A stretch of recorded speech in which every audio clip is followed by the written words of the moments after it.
No-comment na po. Saan kayo hinuli? Sa bahay po.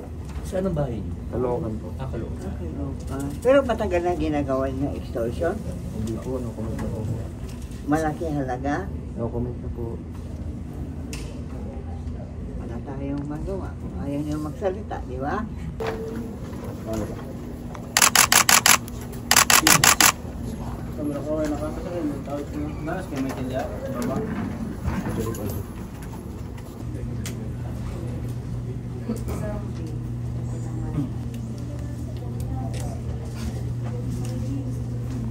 Na nag-e-extort ng kanilang amo, pretending nagpapakilala na siya si Caperty, a member of an official of the NPA.